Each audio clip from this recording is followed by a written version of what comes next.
Hey everybody, it's your hospitality friend Glenn here. I got a special show for you today. One of the things you know that I love most is branding, talking about branding, thinking about branding, how we express that branding out there. And I love that one hotel brand in particular is rethinking how they're branding it to better appeal towards travelers today. And that's the key right there. A smart shift in order to keep your business moving forward to appeal towards a specific group of people. So today, we've got ourselves Mr. Dean Winter. He's the managing director with Swire Hotels. We're going to be talking about the East Hotel Miami, which is taking on a brand new personality, which we'll reveal in just 1 second. Dean, how are you, my friend? I'm very well, Glenn. Good to be with you this morning. Thank you. So curious, tell us a little bit about the history of the hotel, and then let's get into why the pivot. I'm like really excited to share this kind of insight with our audience, because I think, Dean, one of the things that happens is people get so caught up on a course that they're going that they don't realize that you can make a change and things will be better, even if in the face of that change, it seems like it could be a difficult kind of challenge. Am I kind of right with what y'all are thinking about there? Absolutely. Absolutely. Yes. I mean, our story goes back to 2010 when we opened East Hong Kong and we started the brand very much within the realm of the sort of corporate business traveler trying to do something different and refreshing. We were extremely successful, and it was a kind of lifestyle approach to that traditional model of the business travel hotel. And, 14, 15 years on, we recognize that we've changed as a brand. We've got 3 hotels now with more in the pipeline. And our customers have changed. And also the hotel's role in their respective community has changed. So this was an opportunity for us to rethink all of those things and then reposition the brand accordingly. And what you're focusing on now is what you're calling alt luxury. So to me, that says obviously you're staying there within your luxury roots, but you're creating a new way for people to experience your brand. Could you just take us through how you see the changes being made? Yeah, I mean, fundamentally, it's really about recognizing how our customers have changed, and we've got a very young cohort, a very young tribe. When I say young, I'm talking 25 to 40, and they're extremely well traveled. Mid 50s in there as well. Yeah. Sorry, I'm still gonna like it, Dean, even though it's not for me. Go on. So they're extremely well traveled, and their needs are different. They've definitely moved away from wanting to stay in just any ordinary hotel. When they visit, they want to do other things. They also want to connect with the staff. They want to connect with the hotel and its community, and they can afford to stay, frankly, anywhere. Right. And our research has told us that we had a crossover between our House Collective brand, which is the premium offering, and the East brand, and these were people that wanted to stay in a hotel that had all the quality and had the service, but didn't have all the fuss. Right. And they wanted to arrive in whatever car they wanted, wearing whatever clothes they wanted, knowing that they're not going to be judged. All right. So let me just put a pin in that right there, because you're absolutely right. And even though I'm an old guy now, I never really connected with the traditional experience of luxury that we see at those classic hotels in the big city destinations. They're all great hotels, but I never connected with them with a design kind of a style. Plus, you're right. That is the greatest word for it. Fussiness. I just felt like I had to be too formal. And we're in a world where we've seen the pendulum swing a lot in the other way to that barefoot luxury category. And in the cities, right, you need to have something that's more to how we dress today. And, beneath this shirt over here, I got on shorts and Crocs. So, speaking my language over there. So how do you remove the fussiness, and what does that really mean to the stay experience at the East Hotel Miami and your other properties? Yeah. I missed the question. Sorry, going to say it again. How does it really relate to the way that your luxury is going to be expressed in this more non-fussy manner? Well, it's really about, we've always had this philosophy where the team that we hire are highly engaging and very spontaneous, and they embrace the fact that every day is different, every guest is different. That really isn't changing. Where I think what we've done is around our programming, and this message around being, our values in SD come from our owning company. It's all really about how we live our lives at the hotel every day, employees and guests alike, and not necessarily going around beating our chests about how much waste we separate and how much water we use and all that kind of thing. It's really just about, in the conversations that we have with our guests, being able to express that as part of the conversation, part of the narrative. And that's what we find, that our young generation of guests, our 25 to 40-year-olds, want that conversation, want that spontaneity when they come, to feel connected. And then the hotel programming within the community is something that we're also really, really sort of looking into how we can be better. An example would be, for example, in Hong Kong, we've got this amazing group of what we call the Midnight Runners, who are a local community that do weekly runs. They'll then, use the hotel afterwards for events. They gather like their tribe. They welcome guests in the hotel to come and join them. We've got music programming. We've got talks from NGOs that are really inspiring young entrepreneurs. And this is something that's becoming really what we see as why people choose to stay at the hotel, so they feel that they're connecting with the community. And that's really one of the ways that we're seeing travel take off now. It's the whole idea of being rooted in the community. Otherwise, what's the point? It becomes a fungible product that doesn't have any depth of meaning. So what we're really talking about here is how you're going to connect with that traveler on an emotional level. Obviously, you've got the modern luxury that sets the stage for the experiences with that you are creating. In order to fully bore that experience, you need to have those certain things in the DNA. And that's where waste reduction, energy reduction, and all of that just becomes part of the conversation. But really, then what you're doing is you're creating a gateway to the community with which you are in. So how do you fundamentally think about that in a place like Miami to keep people in the hotel, but also give them the experience to enjoy things out of the hotel? Because obviously you want them spending money at this beautiful bar, pool over here, and in your restaurants and in other things. Yeah.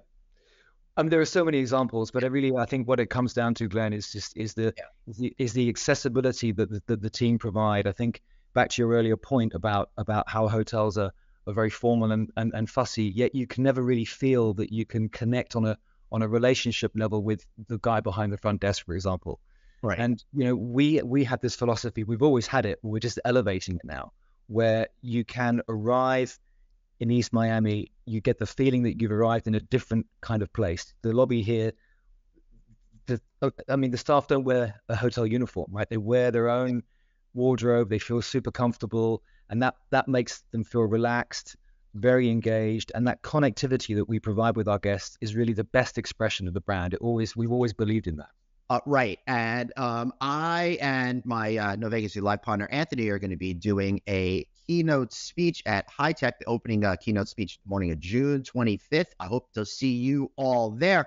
But in that is our philosophy of how technology could take over if we're not careful, and we have to empower our people to create those experiences, to create those memories, because that is what this business is all about, Dean. It's making the emotional connection with people, but in a smart, sensible way. And in order to frame the whole experience, I like what you're doing. You took all of these ideas and kind of synthesized them into 6 different pillars that I guess every single thing that you do within the business goes through this particular check. So let me just read them all off, and then we'll go through each one.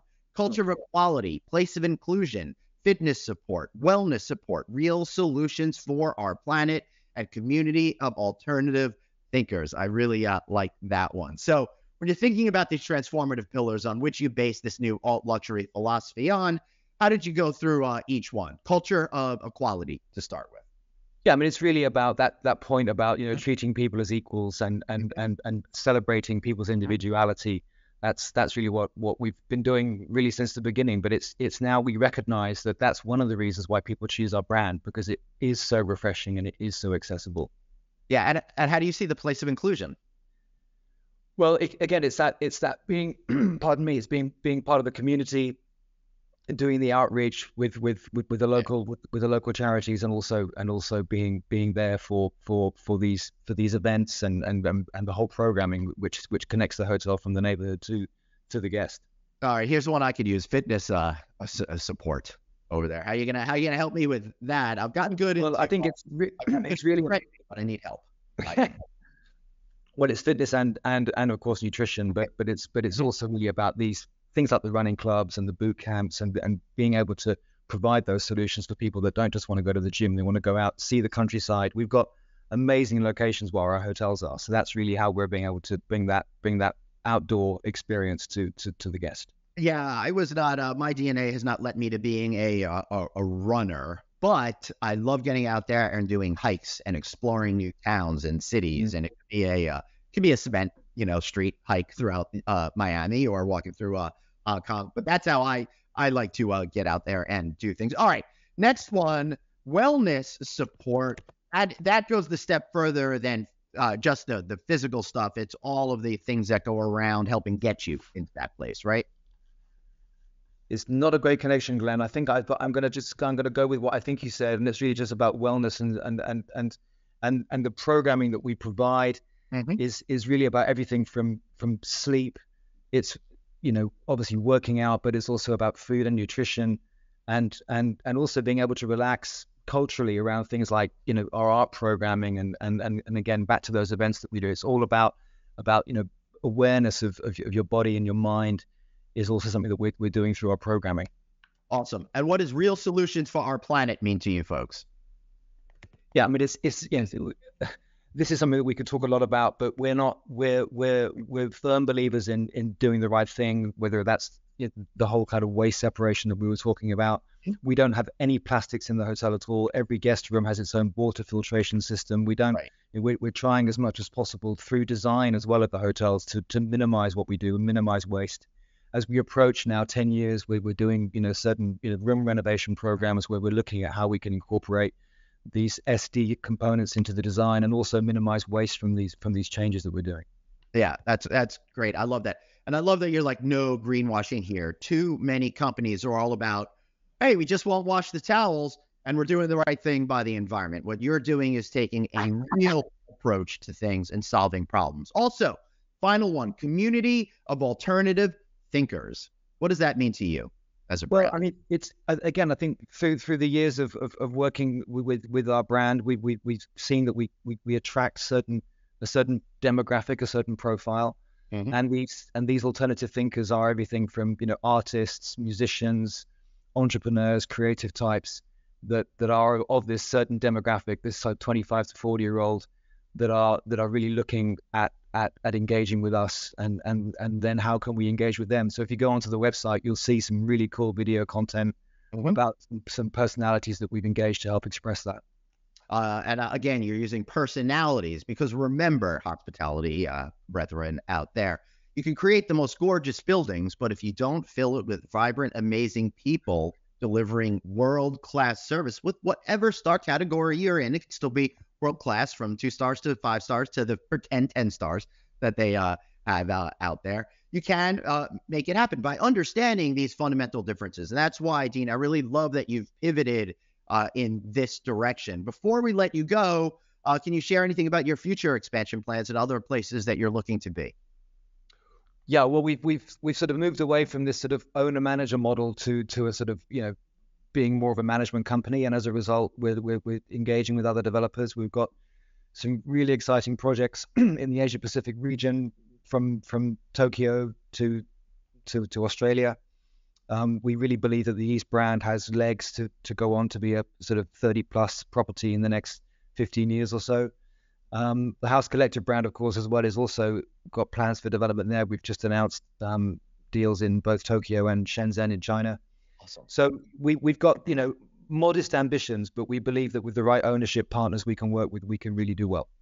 Dean, I'm so glad that we were able to talk today. Swire is a company I've known about for a long time, but I think this is my first meaningful interaction with you all. Thanks for helping bring our hospitality community forward by sharing what you did today. Thanks so much for being here. Man. I really appreciate you. I appreciate all of you out there for watching. So we really learned all about, like, if you get set on a particular trajectory, it's okay to make change. Remember, Google and their whole philosophy, it's okay to fail, just fail quickly and move on. These guys were successful, but they saw changes within the market. And over time, it became evident to them that by changing and focusing their messaging, they'd better be able to connect with people by also getting great people that espouse the community values with which they're in. All right, I'm Glenn Hausman. Be sure to subscribe to our newsletter. Text the word hotel to 66866. And of course, check out novacancynews.com. Thanks so much for being here. We'll see you next time.